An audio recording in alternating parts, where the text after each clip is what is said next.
안녕하십니까. 2020년 출제되었던 상담연구방법론의 기출문제 풀이 들어갑니다. 청소년 상담사 2급 자격시험 과목에서 여러분들이 많이 어려워하는 과목 중에 하나가 바로 상담연구방법론의 기초입니다. 그런데 2020년의 문제를 총평해 보면 몇 문제 빼고는 상당히 수월하게 출제되었다.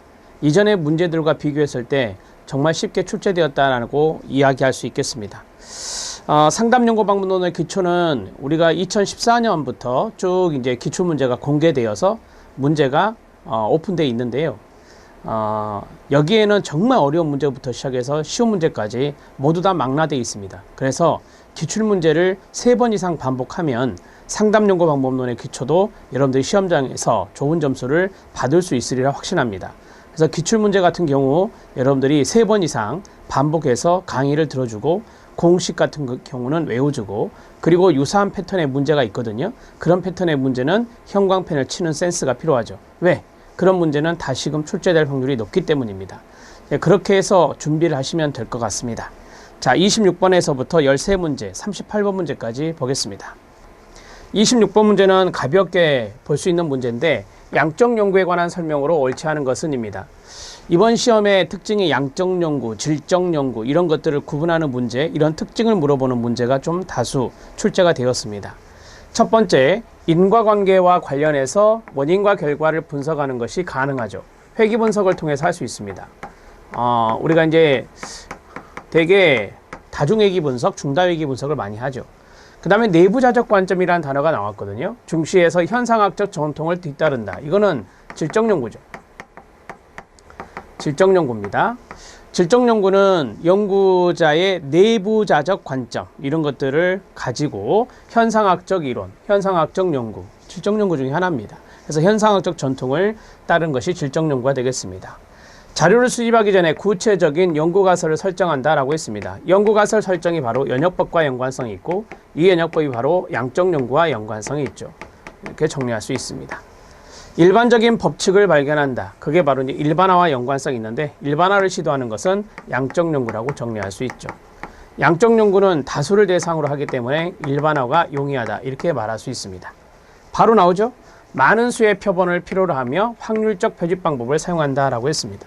되게 비확률적 표집 방법이 질적 연구에서 많이 이용된다면 확률적 표집 방법은 바로 양적 연구에서 활용된다. 이렇게 말씀드릴 수 있습니다. 답은 2번입니다. 쉽죠? 네, 어렵지 않게 할 수 있는 부분입니다. 전반부와 후반부로 나눴을 때 후반부가 더 쉽고 전반부가 좀 어려운 문제가 있습니다. 자, 27번 문제 들어갑니다. 27번 문제는 단순 암기법 문제죠. 확률 표집에 해당하는 것은 무엇이냐라고 했어요. 층하 표집이 확률 표집이죠. 네, 답은 1번이 되겠습니다. 편의 표집, 컨비니언스 샘플링은 우발적 표집 또는 우연 표집, 그 다음에 임의 표집, 이런 것들이 모두 동의어입니다. 그 다음에 할당 표집이 있고요. 유의 표집, 판단 표집, 의도적 표집, 이런 것들이 동의어가 되겠습니다. 눈덩이 표집은 누적 표집, 이 동의어가 되겠습니다. 이렇게 정리할 수 있습니다. 자, 확률 표집에 해당되는 것은 1번 암기법, 단, 층, 집, 팽, 개, 확률입니다. 이렇게 정리하시면 되죠. 단순 무선 표집, 층하 표집, 집락 표집, 행렬 표집, 개통 표집입니다. 자, 정리해 놓으십시오. 답은 1번입니다. 28번 문제에 들어갑니다. 28번 문제는 별표를 치시고 타당도를 높일 수 있는 방법에 관한 설명으로 옳은 것을 고른 것은 이다. 타당도는 측정하고자 하는 것을 제대로 측정하고자 하는 것을 정확히 측정하느냐, 정확한 측정을 말하는 것입니다. 측정하고자 하는 개념을 측정하고 있느냐, 측정하고자 하는 것을 측정하고 있느냐, 이런 것을 타당도라 하니까요. 여러분 해설에는 내적 타당도와 외적 타당도를 팁으로 넣어드렸는데, 자, 여기 보면 측정 대상 구체적으로 말해주죠.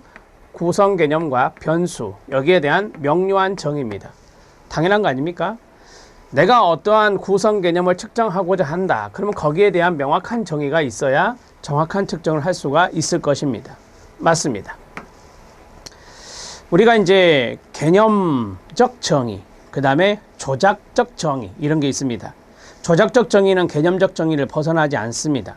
우리가 지능 지수라고 하는 것을 조작적 정의라고 했을 때 지능이라고 하는 것이 어떤 개념을 갖고 있는지를 명료하게 정의를 하고 그것에 대한 조작적 정의화를 하는 것이죠.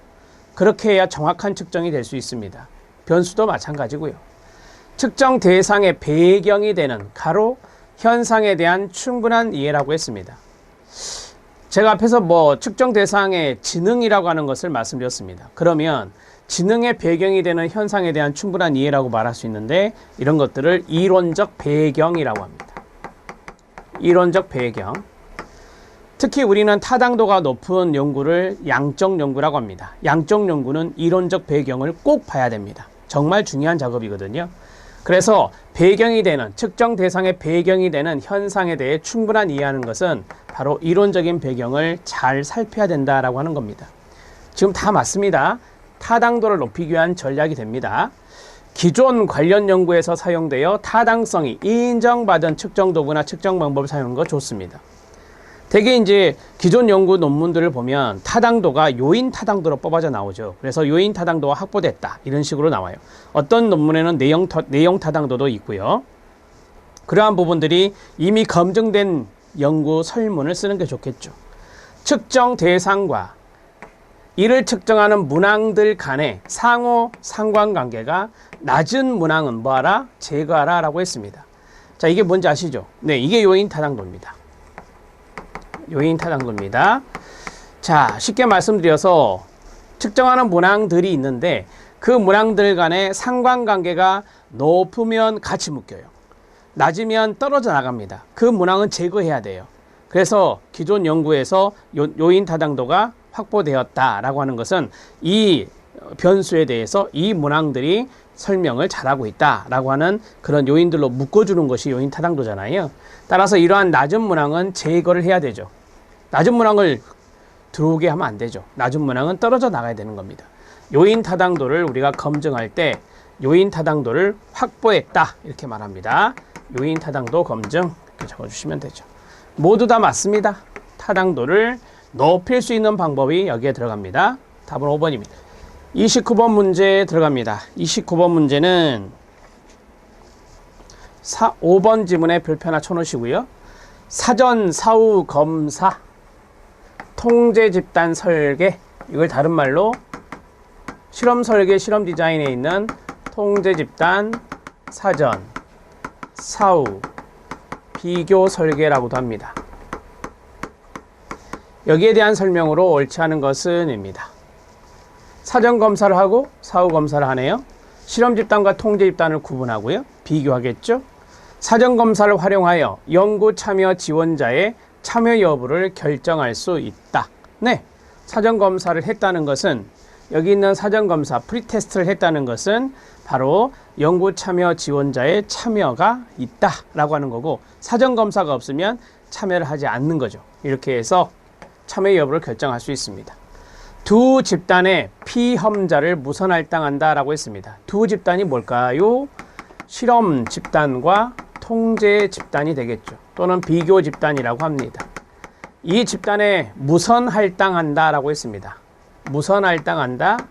바로 무작위 할당. 무선할당을 무작위 할당. 무작위 배치. 무선 배치라고 합니다. 네, 실험 설계의 통집단 사전 사후 설계는 비교 설계는 무작위 할당을 합니다. 두 집단 모두 사전 사후 검사를 받습니까? 네, 맞습니다. 랜덤을 해서 실험 집단과 통제 집단으로 구분을 하고 이게 프로그램, 이건 프로그램 안 하고요. 처치라고 하죠. 실험 처치. 이걸 실험 처치라고 합니다. 프로그램이라고도 하고요. 자, 여기에는 사전 검사를 하고 똑같은 시점에 사전 검사를 합니다. 그러니까 두 집단 모두 사전 사후를 합니다. 2A가 3가 되겠죠. 그 다음에 4가 되고 여기는 프로그램 처치를 안 하는 거예요. 자, 그래서 비교하는 것이죠. 이게 바로 통집단 전후 사전 사후 비교 설계의 실험식입니다. 이게 뭐죠? 무작위 할당. 두 집단 모두 처치를 받습니까? 아니요. 왜 아니죠? 말씀드렸잖아요. 이게 중요한 거죠, 이게. 실험 집단은 처치를 해요. 실험 집단은 처치를 하고 통제 집단은 처치를 안 해야 되죠. 그래야 이 처치의 영향을 알 수가 있잖아요. 이렇게 정리가 돼. 그래서 4번이 잘못된 거예요. 자, 사전 검사를 공별량으로 사용함으로써 개인 간의 오차 별량을 조정할 수 있다라고 했습니다. 이 사전 검사 두 개 있잖아요. 사전 검사에 차이가 있을 수도 있고 차이가 없을 수도 있잖아요. 차이가 있는 경우, 차이가 없는 경우. 자, 이 두 집단에 차이가 없어요. 이 두 집단의 사후 검사했더니 차이가 없어요. 그럼 이거 보고 결정 내리면 되잖아요. 그쵸? 차이가 없는 경우 사후 검사로 비교하는 거예요. 차이가 없으니까, 사전 검사 차이가 없으니까 요거 비교하면 될 거 아닙니까? 그럼 만약에 차이가 있어요. 이럴 때 좀 문제가 되는 거죠. 이 두 집단에 차이가 있어요. 그러면 이제 이 사전 검사에 영향이 있을 수 있잖아요. 그래서 공별량으로 사용한다라고 했어요. 이 사전 검사를 공별량으로 통제하는 거예요. 공별량으로 통제를 해서, 자, 이 공별량으로 통제한다는 것의 그 분석이 공별량 분석이에요. 공별량 분석. 공분산 분석이라고도 하는 분석을 실시하는 거죠. 그래서 이 사전 검사를 통계적으로 통제를 해요. 통계적으로 통제를 해서 비교를 하는 것이죠. 이 방법을 쓰는 겁니다. 자, 이것을 우리가 통제하게 되잖아요. 사전 검사에 차이가 있는데 그걸 통제하게 되면 개인 간의 오차가 있을 수 있는데 그 별량을 조정할 수 있어요. 오차를 조정할 수 있다 그거죠. 아, 이 공별량을 통제하면 개인 간의 오차가 있는데 그 오차가 조정된다라고 하는 거지. 이렇게 봐야 정확한 데이터가 나올 수 있어요. 정확한 비교가 이루어질 수 있기 때문에 그렇습니다. 이 5번 지문은 좀 알아놓을 필요가 있어요. 사전검사의 차이가 있는 경우에는 이 사전검사를 공별량으로 사용해서 이 녀석을 통제해서 순수한 이 실험 처치와 순수한 결과, 순수한 실험 처치를 독립변수, 결과를 종속변수로 하죠. 그래서 순수한 독립변수가 종속변수에 어떻게 영향을 미치는지 사전검사의 영향을 배제한 상태에서 보는 거예요. 그게 바로 공별량 분석입니다. 5번 지문 알아놓으실 필요 있거든요. 답은 4번. 답은 쉽게 찾을 수 있어요. 그럼 5번 지문을 이해해야 돼서. 자, 됐고요. 이제 30번 문제 들어갈까요? 우리 이론에서도 이거 나왔었죠. 실험실 실험연구가 나왔어요. 말 그대로 실험연구인데요. 실험연구 같은 경우는 앞에서 말씀드렸지만 외생변수 통제하죠. 인위적인 조작을 합니다. 자, 통제와 인위적인 조작을 하는 것이 실험실 실험연구의 특징이죠. 옳지 않은 것은 이다. 통제를 했다? 그러면 인과관계를 규명하는 것이 실험연구 아닙니까? 인과관계 규명하는 게 뭔데요? 내적 타당도라고 하죠. 내적 타당도라고 해요. 그런데 이 녀석은 통제한 상태에서, 인위적으로 통제한 상태에서 조작을 해서 했기 때문에 일반화가 어려울 수 있어요. 그래서 외적 타당도라고 하는 것도 나와요. 그래서 통제를 해서 내적 타당도는 높을 수 있지만 어떤 인위적인 조작과 통제에 의해서 이루어지기 때문에 이것을 일반화하기는 어려울 수 있어요. 그래서 외적 타당도는 낮다. 뭐 이게 가장 기본적인 거니까요. 가외변인, 외생변인에는 표본의 편중위 현상이라든지 시험효과라든지 모방효과라든지 이런 것이 있을 수 있다라고 했습니다. 가외변인이라고 하는 것은 영향을 줄 수 있는 요인 이렇게 생각하면 돼요. 결과에 영향을 줄 수 있는 요인. 표본이 한쪽으로 치우칠 수 있어요. 예를 들어서 실험 집단 쪽으로 좀 치우치게 되면 이것을 우리가 뭐라 하느냐, 선발 요인이라고 하죠. 지금 이게 다 뭔지 아세요? 이게 내적 타당도 저해 요인이에요. 내적 타당도 저해 요인들이 발생할 수 있어요. 선발을 잘못해서 문제가 생길 수 있는 것, 그 다음에 같은 검사를 했을 때 검사 요인이라고 배우셨잖아요. 네, 친숙도가 높아져서 영향을 줄 수 있는 것. 모방효과는 통제 집단과 실험 집단이 확실히 분리돼야 되는데 그렇지 못했을 때 통제 집단이 실험 집단을 모방하는 거죠. 이거 이제 어떤 시험 처치의 확산이라고도 하는데요. 그런 모방 효과가 나타날 수 있다. 그래서 내적 타당도의 저해 요인이 발생할 수 있다는 게 문제점이 될 수 있습니다. 상담학 연구에서는 실험실 연구에 뭐가 있죠? 그렇죠. 모의 상담. 제가 모의 상담 시뮬레이션 하는 거라 했습니다. 이게 이제 실험실 실험 연구 중에 하나죠. 맞습니다. 종속 변인에 영향을 미칠 수 있는 처치 변인 외에 가외 변인에 대한 통제가 중요하다. 말씀드렸잖아요. 이런 가외 변인에 대한 통제, 이런 것들이 필요하다라고 했어요. 가외 변인이 잘 통제가 안 되면 이 실험실 실험 연구가 조금 결과가 좀 좋지 않게 나올 수 있습니다. 처치, 자극, 환경 조건을 인위적으로 말씀드렸죠. 조작하여, 통제하여 종속 변인이 어떤 변화를 보이는지를 분석한다. 이게 개념이네요. 이게 개념이잖아요. 이 처치가 뭐겠어요? 실험 처치가 되겠죠. 이것을, 이 조건을 인위적으로 조작한다라고 했어요. 여기는 하고 여기는 안 하고, 이런 것들 조작이라 하죠. 자, 그리고 통제한 상태에서 종속 변인이 어떻게 변화되는지 이걸 보는 것이다. 이게 바로 실험실 실험 연구의 개념이에요. 실험실 실험 연구의 개념이라고 보시면 되고요. 자, 마지막 현장 동그라미. 현장 실험 연구에 비해서 외적 타당도가 낮은 편이죠. 낮은 편이다, 이렇게 보시면 돼요. 쉽게 말씀드리면 현장성이 있으면요, 일반화가 쉽죠. 현장성이 있으면 우리가 여기는 실험실에서 한 거고, 여기는 실험실에서 한 거고, 여기는 현장에서 하는 거니까 현장 실험 연구 같은 경우는 외적 타당도가 높거든요. 그래서 거기에 비해서는 실험실 실험 연구가 외적 타당도가 낮다라고 말할 수 있습니다. 자, 요 정도 정리를 해드렸고, 여러분 해설을 잠깐 보시면요, 실험실 실험 연구, 현장 기술 연구, 현장 실험 연구, 실험실 기술 연구, 이렇게 돼 있어요.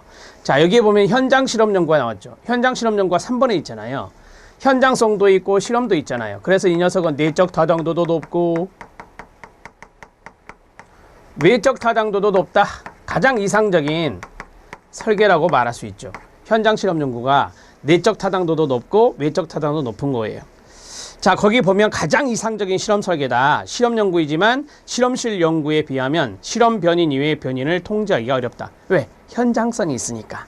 그래서 실험실이냐 현장이냐, 거기에 따라서 이상적인 설계에 해당될 수 있지만 실험 변인 이외의 변인을 통제하기 어렵다. 그 이유는 현장이란 말이 들어가서 그렇다. 제가 이거는 이론 때도 말씀을 드렸던 것 같고요. 자, 답을 해결했습니다. 답은 5번입니다. 자, 이제 31번 문제 들어갈까요? 자, 실험 연구의 타당도가 나왔는데요. 옳은 것은입니다. 자, 여기 보면 외적 타당도가 보이시죠? 내적 타당도가 보이시죠? 이 문제는 내적 타당도와 외적 타당도를 물어보는 문제인데요. 대개 이제 이런 것들이 실험 연구에서 많이 나와요. 외적 타당도는 실험 결과를 다른 대상이나 상황에 적용할 수 있는 것을 뭐라 하죠? 일반화라고 합니다. 일반화 정도를 나타내는 것이 외적 타당도라고 배우셨습니다. 맞습니다. 실험 기간 동안에 우연히 발생한 외부적 사건이 실험 결과에 영향을 줄 수 있는데 이걸 역사적 요인이랍니다. 이것은 내적 타당도의 저해 요인입니다. 외적 타당도 아니에요. 역사 요인. 자, 여기에 보면 하나, 둘, 세 개가 동의어예요. 어떤 거냐면 우연한 사건 이퀄 외부 사건 이퀄 역사 요인입니다. 요 세 가지가 동의어거든요. 이 동의어가 내적 타당도의 저해 요인입니다. 내적 타당도가 뭔데요? 인과성 검증. 인과성을 검증할 수 있는 것을 우리가 내적 타당도로 합니다. 이걸 높이기 위해서 무선할당한다 했습니다. 네, 무선할당을 통해서 우리가 외부적 요인, 외생변수라고 하죠. 외생변수를 통제할 수 있습니다.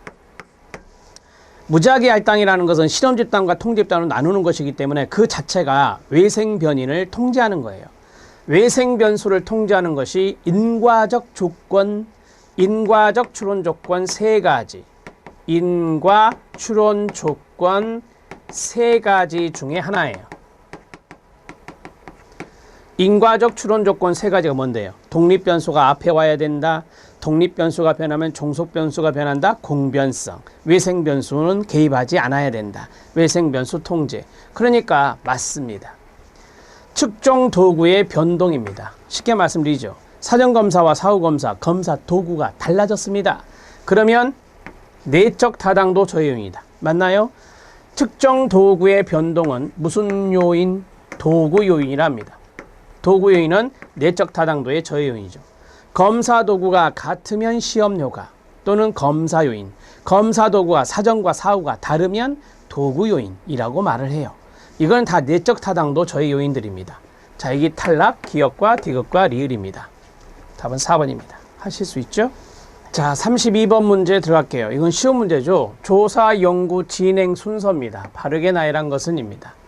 보니까 가설 설정이 안 보이죠. 그쵸? 자, 제가 해볼게요. 처음에 문제 제기를 해요. 문제 제기를 하고 그 다음에 이제 가설을 설정하는 거예요. 지금 이 가설 설정이 안 보여요. 가설 설정. 자, 그 다음에 뭐예요? 가설 설정한 다음에 조사 설계, 조사 디자인을 하죠. 조사 설계를 하고 그 다음에 자료 수집을 해야 되죠. 그 다음에 나오는 게 자료 분석이고요. 그 다음에 결과 해석 보고입니다. 결과 해석 및 보고. 자, 그러면 맞는 거 찾았죠? 1번에 있잖아요. 1번에 이게 빠져 있어요. 지금 가설 설정이 여기 있는 문제 제기와 조사 설계 사이에 들어가면 좋죠. 자료 수집하고 자료 분석하고 결과 해석으로 보고한다. 답은 1번입니다. 가장 기본적인 거니까 금방 맞출 수 있을 거예요. 구조 방정식 모형의 별표 치고요. 절대, 적합, 지수. 가장 많이 보는 것 중에 하나인데요. 자, 그것만으로 묶인 것은입니다. 자, 우리가 이제 구조 방정식이라고 하는 것이 나왔어요. 구조 방정식 문제가 깊이 있게 출제되지는 않는데, 자, 여기 해설해 보시면 이 모형의 전반적인 적합도를 평가하는 거예요. 모형의 전반적 적합도를 평가하는 지수가 바로 이제 절대 적합도 지수라고 합니다. 여러분 해설해 보면 증분 적합 지수가 있습니다. 우리가 이제 인크리멘탈이라고 하면은 증분, 좀 더 증가되는 부분을 말하거든요. 그래서 얼마나 더 많은 것을 설명할 수 있는지, 그러니까 우리가 증분적합지수를 다른 말로 상대적합지수라고도 하거든요. 그래서 상대적으로 이 모양이 얼마나 더 많은 것을 설명해 주는지를 보는 것이 증분적합지수라고 합니다. 감명성을 알아보는 것이 바로 감명적합지수다, 이렇게도 말합니다. 모형이 감명할수록 좋은 모형이 되는데 그 감면성을 판단하는 것이 감명적합지수가 됩니다. 그러면 세 가지의 적합지수가 나왔어요. 절대 적합지수가 나왔고, 여러분들 시험에서는 이 정도만 아시면 돼요. 증분 적합지수가 있고, 그 다음에 감명 적합지수가 있다. 지금 문제에서는 이걸 물어봤어요. 이걸 물어봤는데 여기 지금 오탈자가 있네요. 잠깐만요. CFI. 여러분 교재에는 맞게 되어 있는데 PPT 만들면서 좀 오류가 있었습니다. 죄송합니다. 절대 적합 지수가 있는데요. 절대 적합 지수는 GFI. 그 다음에 우리가 보통 루트가 들어가는 것들이 있어요. 이거는 수치가 적을수록 좋거든요. 그래서 루트는 앞에 이니셜을 R로 쓰게 돼요. 그런데 이제 조심해야 될 것이 있긴 있지만, 우리가 일반적으로 말하는 것들은 대개 2개 정도거든요. R로 들어가는 것이. 그래서 RMR, 그 다음에 RMSEA. 자, 여기 R이 루트란 뜻이에요. 그러면 루트라고 하는 것은 수치가 줄어들겠죠. 왜? 양의 제곱근이니까. 그래서 이 루트가 들어가는 것은 여러분들 교재에 보면 0.05 이하, 0.05 이하 이면 굿이에요. 바람직한 좋은 모양이다, 이렇게 이야기를 하거든요. 자, 그 다음에 이 카이 제곱이란 게 있는데요.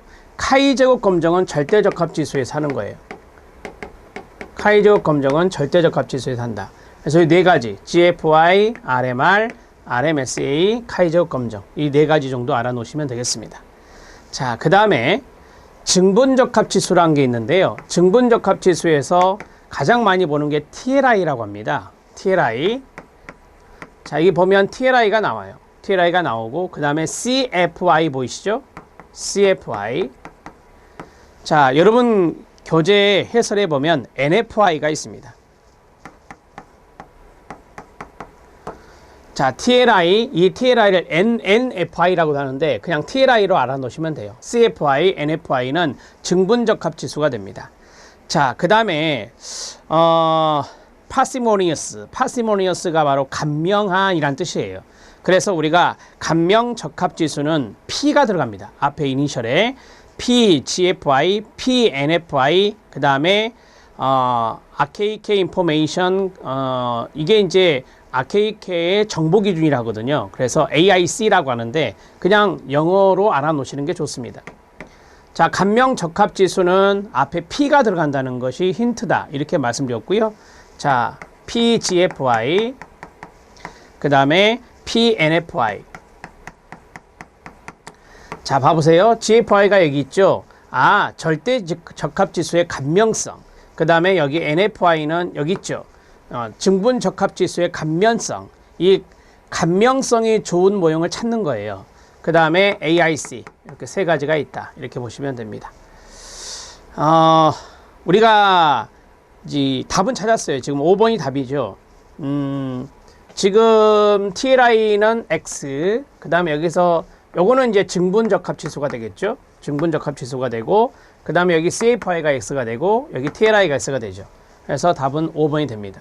요거 잘 알아놓으세요. 여러분들은 요 정도에서 알아놓으시면 되는데 되게 이제 많이 보는 것이 하나, 둘, 셋, 넷, 요 4개의 숫자들을 많이 보더라고요. 이 4개의 숫자를 많이 보는데 하나, 둘, 셋, 넷, 이 4가지는요 0.9 이상이면 굿이에요. 0.9 이상이면 굿. 좋은 모형이다. 이렇게 말을 해요. 그러니까 이거는 높을수록 좋아요. 이거는 낮을수록 좋은 거고. 이렇게 해서 정리하시죠. 자, 정리됐습니다. 답은 5번입니다. 이거는 외우셔야 돼요. 외우시는 게 가장 좋습니다. 34번 문제 들어갈게요. 34번 문제 표본의 크기인데 옳지 않은 것은 입니다. 이 문제에서 요거 2개 별표 4번 5번이요. 이 문제 별표 치면 돼요. 표본 크기 문제가 좀 잘 출제되니까 표본 크기를 알아놓으실 필요가 있습니다. 여기서 이제 공식도 하나 나올 건데 한번 보시죠. 1번, 2번, 3번은요 그냥 상식적으로 접근하시면 돼요. 모 집단 구성원의 특성이 다양해요. 모 집단 구성원의 특성이 아주 다양해. 남녀도 있고 노소도 있고 막 그래요. 골고루 뽑혀야죠. 표본의 수는 커져야 됩니다. 당연한 거 아닙니까? 당연할수록 커야 돼요. 다양할수록. 그 다음에 추정치 적합도의 정도나 시간과 비용 제한 등을 고려해야 된다라고 했는데 맞습니다. 자, 우리가 이제 추정치의 정확도라고 했잖아요. 3번을 볼까요? 추정의 정확성이 바로 이거예요. 추정치 정확도가 이거예요. 그러면 3번을 상식적으로 접근해 보실래요?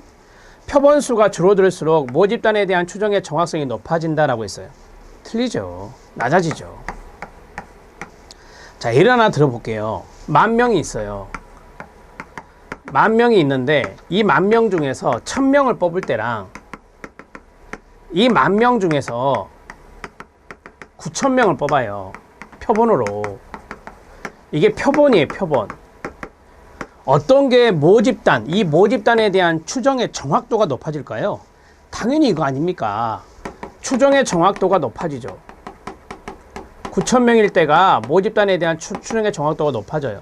그러니까 표본이 늘어나면 늘어날수록이죠. 늘어나면 늘어날수록 모집단의 추정의 정확도가 높아진다 그러든지 표본수가 줄어들수록 모집단에 대한 추정치가 낮아진다라고 해야 돼요. 이해됐죠? 네. 그러면 추정치의 정확도도 고려해서 표본 크기 결정하고 시간과 비용도 고려해서 표본 크기 결정해야 되겠죠. 연구자가 시간과 비용이 부족해요. 그러면 표본수를 많이 할 수 없어요. 됐습니다. 아, 답을 해결했네요. 답은 이거네요. 4번 보세요. 실내 구간 접근법이란 게 나왔어요. 실내 구간 접근법을 통해서 우리가 표본의 크기를 결정할 수 있어요. 모집단의 분산이 알려져 있을 경우라고 했어요. 표본 크기 산정에 이용할 수 있다라고 했습니다. 이 실내 구간 접근법에 대해서 분산이 알려져 있다라고 했거든요. 그러면 시그마를 알 수 있다는 거잖아요. 그죠? 이 분산에다가 루트를 씌우면 시그마가 되잖아요. 그쵸? 그래서 우리가 이렇게 되었을 때는 표본 크기를 알 수 있다라고 해요. 이때 공식이 나오는데 그 공식을 가르쳐 드리려고 해요. 그 공식은 만약에 시험 문제에 나오면 세 가지를 가르쳐 줘야 해요. 첫 번째는 실내 수준이요. 실내 구간 접근법이니까 실내 수준은 95% 실내 수준을 가장 많이 보죠. 두 번째, 뭐가 있어야 돼요? 그렇죠. 분산을 알고 있다 그랬잖아요. 그래서 우리가 분산이라든지 모집단의 표준 편차, 시그마, 이것을 알고 있어야 돼요. 여기다 루트를 씌우면 이게 되니까. 세 번째가 최대 허용 오차입니다. 최대 허용 오차. 에러니까 2로 표시해요. 자, 그러면 실내 수준이 95%일 때 G값이 나오죠. G값은 1.96이라고 알고 계실 거예요. 이거 외우셔야 되죠. 실내 수준 95%는 G값이 G점수죠. 1.96이다 이렇게 말할 수 있어요. 이 세 가지를 가르쳐 줘요. 이 세 가지를 가르쳐 주면 우리가 표본의 크기 n을 알 수가 있어요. 자, 공식 들어갑니다. 표본의 크기 n은요 2의 제곱. 2의 제곱이 뭐죠? 최대 허용 오차의 제곱이 됐어요. 이해되셨죠? 자, 그 다음에 G값을 제곱하고 시그마를 제곱해요. 그래서 G의 제곱 곱하기 시그마의 제곱 이렇게 되는 거예요. 이렇게 하면은 표본 크기가 나와요. 이게 표본 크기입니다. 표본 크기 n이라고 하죠. 이렇게 해서 정리하시면 됩니다. 이 세 가지를 가르쳐 줄 거고, 그럼 여기에다가 만약에 최대 허용의 차가 예를 들어서 1이다 그러면 1의 제곱이 되죠. 오케이. 자, 그 다음에 표준 편차를 뭐 예를 들어서 6이다 합시다. 6 그러면은 6의 제곱 이렇게 들어가겠죠. 66에 36이 되겠네요. 그럼 1.96의 제곱 여기다 곱하면 되잖아요. 1.96을 2로 생각해 볼까? 약 2니까 그럼 2의 제곱은 4죠. 4 곱하기 66에 36 이 정도 하면은 이게 표본 크기가 된다 이렇게 보시면 되겠죠. 분모는 1이니까. 모집단의 분산이 알려져 있지 않은 경우도 있으세요.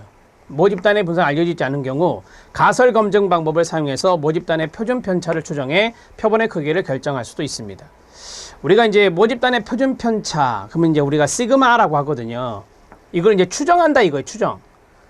왜? 모집단의 분선이 알려져 있지 않기 때문에 확실히 몰라요. 그래서 추정을 하는 거예요. 그것을 우리가 시그마라 아까 말씀드렸잖아요. 모집단의 표준 편차를 시그마라 한다. 그래서 이걸 추정을 해서 표본의 크기를 결정해낼 수도 있죠. 자, 표준 오차 공식 아십니까? 표준 오차, 스탠다드 에러. 표준 오차는 루트 n분의 시그마 이렇게 되는 거잖아요. 그래서 우리가 가설 검증 방법을 사용해서 표준 오차 값을 내고 이 표준 오차 값을 알면은 여기 시그마 모집단의 표준 편차를 추정하겠죠. 이 추정을 해서 우리가 이제 n을 낼 수도 있다. n이 표본 크기니까. 뭐 이거는 그냥 제가 팁으로 하나 말씀드린 거예요. 생각난 김에 말씀드린 거예요. 자, 그러면 정리합시다. 실내 구간 접근법을 통해서 모집단의 분산을 알고 있을 때 표본 크기 n은 바로 최대 허용 오차 제곱분의 시그마 제곱. 시그마가 뭐라고요? 시그마 제곱은 표준 편차의 제곱이다. 이렇게 말씀드렸잖아요. 이해됐죠? 오케이. 이렇게 한번 해볼게요, 여러분. 루트 분산의 루트를 쓰면 시그마라고 배웠죠. 오케이. 여기 양변 제곱해봐요. 그러면 시그마 제곱이 나오죠. 여기가 뭐예요? 분산이잖아요. 여기가 분산값이구나. 이렇게 할 수 있죠. 분산 알고 있으면 이게 분산이에요. 분산값을 알고 있으면 이게 낼 수 있다니까요. 자, 만약에 모집단의 분산이 알려져 있지 않다. 그럼 우리가 이제 가설 검증 방법을 통해서 모집단의 표준 편차를 추정을 해요. 그러니까 모집단의 표준 편차가 이럴 것이다 라고 추정을 하고 그 추정값을 가지고 우리가 표본의 크기를 결정할 수도 있다라고 하는 겁니다. 자, 이 정도 두 가지 비교해서 알아놓으시면 좋겠죠? 답은 3번입니다. 35번 문제에 들어갈게요. 35번 문제는 어렵지 않은 문제인데 이게 중요한 단어예요. 이거. 서베이라고 하는 거예요. 조사 연구, 서베이 리서치. 그럼 이거 양적입니다. 서베이는 양적이니까요. 우리가 보통 설문조사하는 게 서베이입니다. 특징으로 옳은 것을 모두 고른 것은입니다. 미음까지 있네요. 응답 표본의 대표성이 보장될 경우 연구 결과의 일반화 가능성이 높아지나요? 네, 당연하죠. 대표성이 있으면 일반화 된다라고 보시면 돼요. 특수한 개별 사례를 여러 측면에서 심층적으로 연구할 수 있다. 땡. 특수한 개별 사례를 여러 측면에서 심층적으로 연구하는 것은 사례 연구죠. 사례 연구. 사례 연구는 질적 연구 중에 하나. 이렇게 정리할 수 있어요. 질문지 조사의 경우 구조화된 설문지를 사용해서 자료 수집이 용이하다. 네, 구조화된 면접이죠. 구조화된 설문지. 구조화된 면접이나 구조화된 설문지를 사용해서 하는 것들은 바로 자료 수집이 용이하다라고 합니다. 서베이에서 모집단을 대표할 수 있는 일부 대상을 뽑아서 하는 표본조사를 많이 한다. 네, 따라해요. 서베이는 표본조사로 한다. 시작. 서베이는 표본조사로 한다. 대인 면접, 면접이죠. 조사의 경우 조사자, 응답자 간의 상호작용이 응답에 영향을 미칠 수 있나요? 네, 그렇습니다. 익명성이 결여되어 있죠. 면접이니까 익명성이 결여되어 있어서 편견이 높아진다. 편견이 나타날 수 있다. 이것이 바로 조사자, 응답자 간의 상호작용인 익명성, 결여, 이러한 것들이 응답에 영향을 줄 수 있다라고 말할 수 있습니다. 맞습니까? 맞습니다. 그래서 답은 기억, 디귿, 리을, 미음 이렇게 네 가지가 된다. 답은 4번입니다. 36번 문제에 들어갑니다. 36번 문제도 그렇게 어렵진 않고요. 다음 블랭크 안에 들어갈 단어들로 바르게 나열한 것은입니다. 기억, 블랭크, 오차입니다. 표지보차 내지는 비표지보차. 자, 모 집단에서 추출한 표본의 특성이 모 집단의 특성과 일치하지 않아서 여기서부터 가로, 시작, 통계치와 모수 간에 생기는 것. 이게 바로 표지보차, 표본오차입니다. 샘플링 에러라고 하죠. 이렇게 정리할 수 있어요. 한마디로 말하면 표본값의 통계치와 모 집단을 추정한 모수 간의 차이입니다. 이 차이가 바로 표본오차, 표지보차다 말합니다. 일반적으로 표지보차, 기억에 들어갈 것은 하나, 둘, 세 개밖에 없고요. 표본의 크기가 뭐 할수록, 모 집단이 뭐 할수록 줄어든다라고 했습니다. 자, 표본의 크기가 크면 줄어들겠죠. 표본의 크기가 크면 줄어들어요. 크면 클수록 줄어들고 모 집단이 동질할수록 오차는 줄어들겠죠. 동질적일수록 줄어든다. 모 집단이 동질적이니까 오차가 줄어드는 거예요. 표본 오차가 줄어든다는 것은요, 그만큼 모 집단의 추정 가능성이 높아지는 거예요. 모 집단의 추정 가능성이 높아지는 거 바로 앞에서 했어요. 네, 모 집단이 동질적일 때 우리가 정리가 되었고요. 그 다음에 모 집단의 크기가 클수록 이루어진다. 이렇게 정리하시면 답은 3번이 됩니다. 자, 이 문제에 가로 안에 정답을 넣고 천천히 읽어봐요. 시작. 표지보차는 모 집단에서 추출한 표본의 특성이 모 집단의 특성과 일치하지 않아 통계치와 모수 간에 생기는 것으로 일반적으로 표지보차는 표본의 크기가 클수록 또는 모 집단이 동질적일수록 줄어든다 라고 말했습니다. 꼭 기억해 놓으셔야 돼요.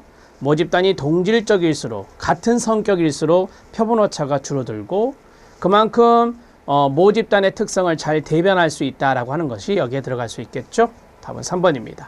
표본의 크기는 아실 것 같고, 자, 여기 비표지보차 있잖아요. 여기 비표지보차, 이런 말도 있거든요. 자, 비표지보차는요, 자료를 수집하고 분석하는 과정에서 발생하는 오차예요.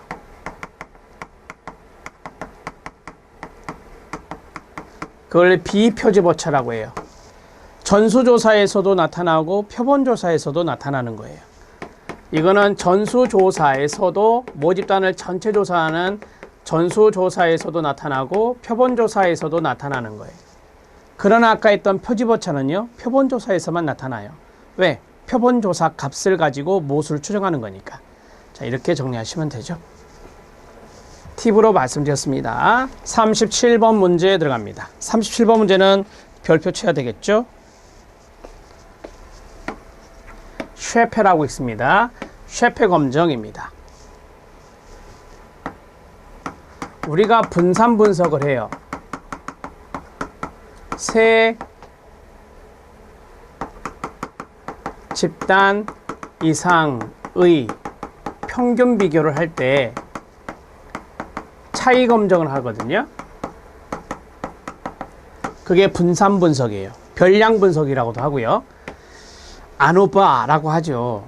자, 그러면 세 집단 이상의 평균 비교에서 차이가 있었다. 차이가 있었다 라고 하면 어떤 집단에서 차이가 있었냐, 어떤 집단들 간의 차이가 있었냐, 이것을 알아보고 싶어요. 이럴 때 사후 검정을 하는 거예요. 이럴 때 사후 검정을 하는 거예요. 여기는 그냥 전반적으로 통계적으로 차이가 있었다라고만 가르쳐 주는 거고요. 그러면 어떤 집단들 간의 차이가 있었느냐라고 사후 검정을 하는 거죠. 이게 필요해요. 꼭 필요해요. 사후 검정은 쉐페 검정, 터키 검정, 뉴만클스 검정, 덩컨 검정, 그 다음에 본페르니 검정, 이런 검정들을 많이 하거든요. 하는데 지금 쉐페 검정이 나왔습니다.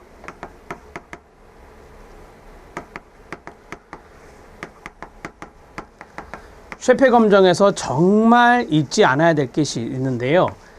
가장 보수적이에요. 가장 보수적이라고요. 그래서 통계적 검정력이 낮아요. 웬만하게는 유의하게 나오지 않아요. 그래서 통계적 검증력이 낮아요. 통계적 검증력이 이종 오류와 연관성이 있죠. 이종 오류를 범할 위험이 높다는 거예요. 이게 높으면 이게 낮아지는 거니까.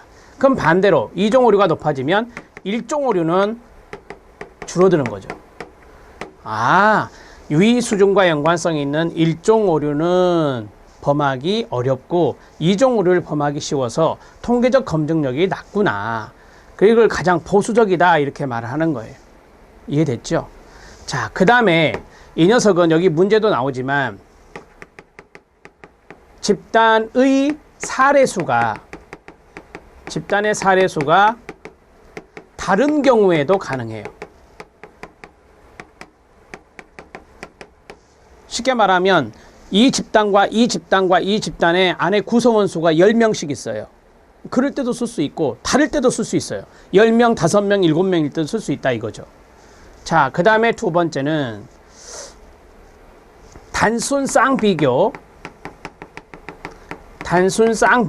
뿐만 아니라 또는 복합 쌍별 비교도 가능해요. 이게 무슨 말이냐면 집단 하나와 집단 하나 하나하나 이렇게 쌍으로 해도 된다라고 하는 거고요. 예를 들어서 A, B, C가 집단이 있어요. 집단 세 집단 이상이니까. 그런데 B하고 A 플러스 C 이게 뭐냐면 그거예요. 복합 쌍비교예요. 그 다음에 C, A 플러스 B 이렇게도 가능하다는 거죠. 이게 바로 복합 쌍비교예요. 이것도 가능하다라고 하는 거예요. 이해되죠? 오케이. 하나씩 1대1 이렇게 단순 쌍비교도 가능하고 이렇게 묶어가지고 해도 된다라고 하는 거죠. 이게 복합 쌍별 비교라고 하거든요. 이해되셨죠? 네. 이거 딱 보면서 느낀 점 없으세요? 사례수가 다른 경우에도 가능하고 단순쌍뿐만 아니라 복수쌍별도 된대요. 융통성이라고 그래요. 융통성이 높아요. 제가 이걸 써드린 이유는 통계적으로는 보수적이지만 어떤 실시적인 측면에서는 융통성이 있어요. 요걸 좀 알아놓으실 필요가 있거든요. 쉐페에서. 아셨죠? 처치 집단의 사례수가 다를 경우에도 사용할 수 있어요. 사후 비교 방법 중에 가장 융통성이 있고 말씀드렸죠. 일종 오류에도 강한 검증법이에요. 일종 오류에 강하다는 것은 일종 오류에 범할 가능성이 낮다라고 하는 겁니다. 그 다음에 D급 별표. 여러분 우리가 분산 분석은요. 등분산성, 정규성 이런 게 기본적으로 가정이 돼야 돼요. 그런데 정규성이나 등분산성을 충족하지 않더라도 큰 영향을 받지 않는다라고 해요. 이거는 그냥 외우셔도 돼요. 우리가 분산 분석의 기본 가정이 있어요. 등분산성, 그 다음에 여기 나오는 정규성, 그 다음에 종속 변수는 양적이어야 된다 이런 게 있어요. 왜냐하면 종속 변수가 양적이야 이제 수치적으로 우리가 비교하는 거니까 이런 기본적인 것들이 있는데 이 정규성과 등분산성을 충족하지 않더라도 영향을 받지 않는다. 뭐 예를 들어서 이런 거죠. 일종 오류와 연관성이 있는 것들, 일종 오류와 연관성이 있는 것들에만 좀 관심을 많이 가져요. 쉐페 검정은. 그래서 일종 오류가 가장 강한 검증이다 이렇게 말했잖아요. 그래서 정규성이나 등분산성은 여기 있는 그 통계적으로 유의하느냐 유의하지 않느냐 이것과 연관성이 많이 있거든요. 근데 쉐페 검정 자체가 이 통계적 검증력이 약하기 때문에 여기에 큰 영향을 받지 않는다라고 하는 겁니다. 단수쌍 비교에는 사용할 수 있지만 복수쌍별 비교에는 사용할 수 없다. 이게 틀렸죠. 가능하다. 이렇게 해서 탈락. 기억, 니은, 디귿 3번이 답이 됩니다. 37번 문제는 알아두실 필요가 있습니다. 여러분 교재 해설에 보면 다른 사후 검정 방법도 많이 있어요. 그런데 우리가 보통 쉐페 검정, 터키 검정, 덩컨 검정 이런 것들 좀 많이 쓰더라고요. 연구에서는. 37번의 해설을 잠깐 보세요. 해설을 보시면 사후 검정 방법의 종류에서 쉐페 검정이 나옵니다. 그 다음에 이제 터키 검정이 나오고요. 그 다음에 뉴만 크레스 검정이 나오고 덩컨 검정이 있는데 제가 생각할 때는 1번, 2번 정도 터키 검정까지만 아셔도 될 것 같은데 우리 시험 문제가 되게 기억, 니은, 디귿, 리을 이런 식으로 묶여서 나올 수 있거든요. 그래서 1번은 쉐페 검정, 2번은 덩컨 검정, 3번은 뉴만 크레스, 4번 같은 경우 터키 검정 이런 식으로 나올 수 있겠잖아요. 그래서 이런 네 가지의 기본적인 것들을 좀 알아두실 필요가 있다 이렇게 말씀을 드립니다. 터키 검정법 2번을 보시면 터키의 HSD 검정법이라고 합니다. HSD는 참고하셔도 되고요. 자, 대개 이것은 특징이 뭐냐면 동수여야 돼요. 집단 안에 수가 동수여야 쓸 수 있는 게 터키 검정이거든요. 자, 그리고 이것은 이 쉐페 검정보다 통계적 검정력이 높아요. 통계적 검정력이 높아요. 그러면 일종 오류를 범하기는 또 쉽겠죠. 3번에 보시면 집단 평균들의 사후 비교를 위한 터키 검정법은 쉐페 검정법에 비해 적용 범위가 제한적이다. 그래서 일종 오류, 유의 수준의 가능성이 높아진다라고 해요. 일종 오류의 가능성이 높아진다는 뜻입니다. 평균쌍들의 비교를 위해서 쉐페 검정법보다 검정력이 높다. 그래서 이종 오류가 낮다 이렇게 말씀드렸잖아요. 이 정도 아시면 돼요. 터키 검정은. 자, 뉴만 크레스는 이 방법을 적용하기 위해서는 우선 평균치들을 낮은 것에서 높은 것으로 등위를 지어야 돼요. 그러니까 서열화 한다 하잖아. 우리가 평균들을 서열화할 때 뉴만 크레스를 쓴다 이렇게 보시면 됩니다. 여기 밑에 있는 덩컨도 마찬가지 좀 이렇게 서열화해서 계열적인 측면이 있거든요. 그래서 서열화해서 쓴다라고 보시면 됩니다. 참고하시면 돼요. 두 가지는. 자, 37번의 답은 3번, 38번 문제 이번 시간에 마지막 문제 들어갑니다. 좀 쉽게 풀었을 것 같아요. 척도에 관한 설명인데요. 성별 전화번호는 명목 척도에 들어가고 그 다음에 순위에 대한 정보가 포함되어 있는 것은 서열 척도라 하죠. 등간 척도가 나왔는데요. 우리가 보통 통계 돌릴 때 등간 척도 이상 이렇게 말하거든요. 그래서 평균값이나 표준 편차나 상관관계 이런 것을 구할 수가 있어요. 우리가 이제 평균값은 산술 평균이라 해요. 정확히 말하면 산술 평균이라 하죠. 우리가 평균 얼마, 표준 편차 뭐 이렇게 말하잖아요. 그래서 이렇게 연결이 되고 편차 정도를 안다면 상관계수도 알 수 있어요. 편차 정도. 편차가 심하다 그러면 상관성이 떨어지죠. 편차가 적다 그러면 상관성이 있는 거죠. 그래서 이 세 가지가 같이 한 통속이다 이렇게 같이 가셔도 돼요. 등간 척도 이상이 돼야 이걸 알 수 있어요. 등간 척도 이상이 돼야. 맞습니다. 우리가 서턴 척도는 등간 척도 이용하는 거예요. 리커트 척도, 보가더스 척도, 거트만 척도 이거 다 서열 척도거든요. 근데 서턴 척도 이 녀석은 뭐라고요? 등간 척도예요. 그래서 척도들 간의 간격이 동일하다 해서 등간격 척도라고 해요. 등간격 척도기 바로 서스턴 척도예요. 이걸 유사등간법이라고도 하죠. 유사등간법. 등간이라는 단어가 항상 들어가요. 등간격, 그 다음에 등간, 유사등간법. 서스턴 척도 기억해 놓으시고요. 거트만 척도는 인종 간의 편견의 강도, 그 다음에 사회적 거리 척도. 이거 거트만 아니잖아요. 보가더스죠. 보가더스의 인종적 편견의 강도, 즉 사회적 거리 척도는 보가더스 척도다. 기본적으로 우리 이론에서 말씀드렸던 거죠. 척도에 대해서 쭉 설명할 때 이거 나왔던 겁니다. 답은 5번입니다. 자, 38번 문제까지 해결했습니다. 전반부의 문제 조금 어려운 문제 있었지만 충분히 여러분들 해결할 수 있는 문제들이 더 많았다. 이렇게 저는 확신합니다. 열심히 공부하시면 이 과목도 정복할 수 있습니다. 최선을 다하십시오. 수고하셨습니다.